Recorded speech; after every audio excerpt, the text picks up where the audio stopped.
So our next question comes from Aaliyah D. Aaliyah says, "Hi, Austin and Robert. My name is Faith."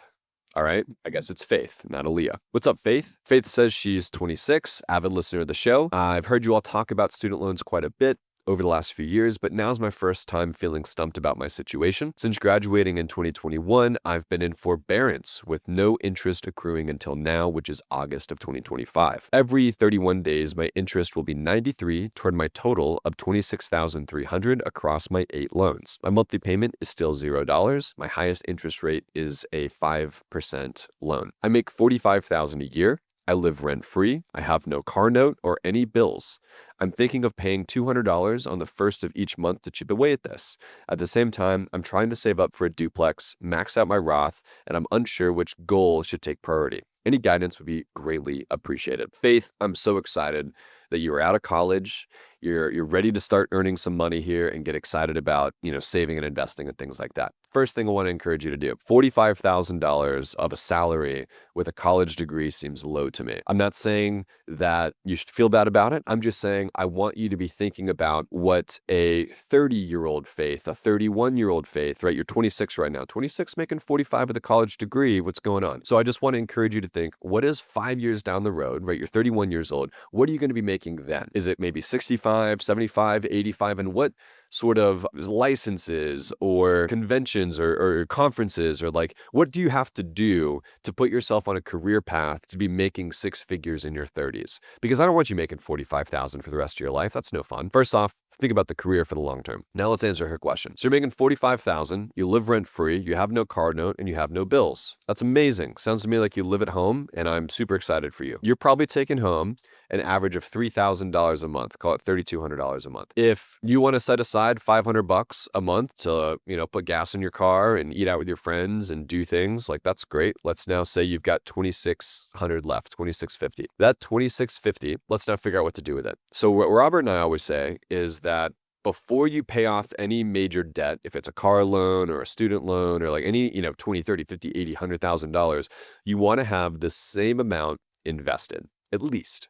And so Ireland is doing the same thing here, right? My fiance, she's been doing a great job of investing toward her Roth IRA and her emergency fund and her brokerage account. And she's got, I think, 30,000 of student loans. And now I think she's almost close to that 30,000 mark invested before we start, tackling her student loan debt. So in your situation, exact same thing.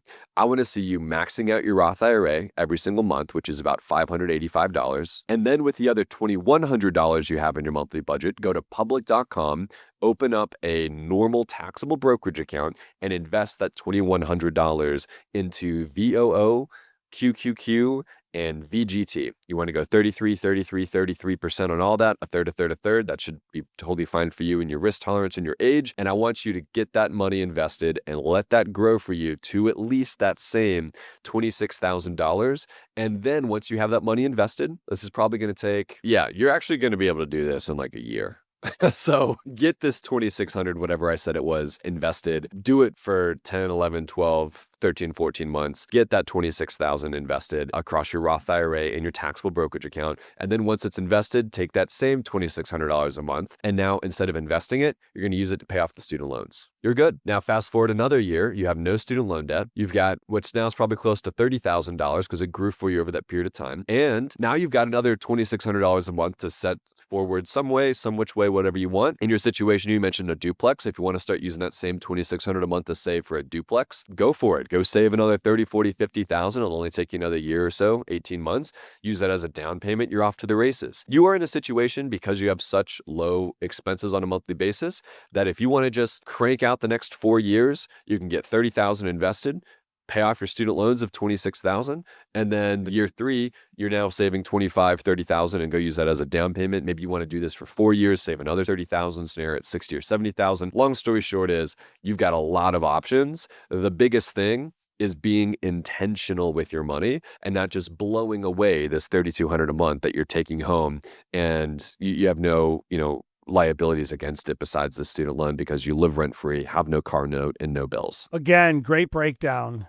The 2 key factors here are, for any one of you that are out there that are on the younger side, You have to max out the Roth IRA every single year because then it grows for you tax-free for life into retirement. Number two, you said that the highest interest rate you have on these loans is 5%. That is awesome. We don't consider 5% high interest debt, and that's why investing this money instead of paying down the student loans makes more sense, because the positive arbitrage of this money being invested, let's say it makes 8, 9, 10, 11, 12%, goes into your pocket, not paying down these student loans. So I agree with Austin. I would keep making the payments on the student loans, but I would not pay extra on them. I would get the Roth IRA completely dialed and get the public.com account open, and you will be on your way to financial freedom.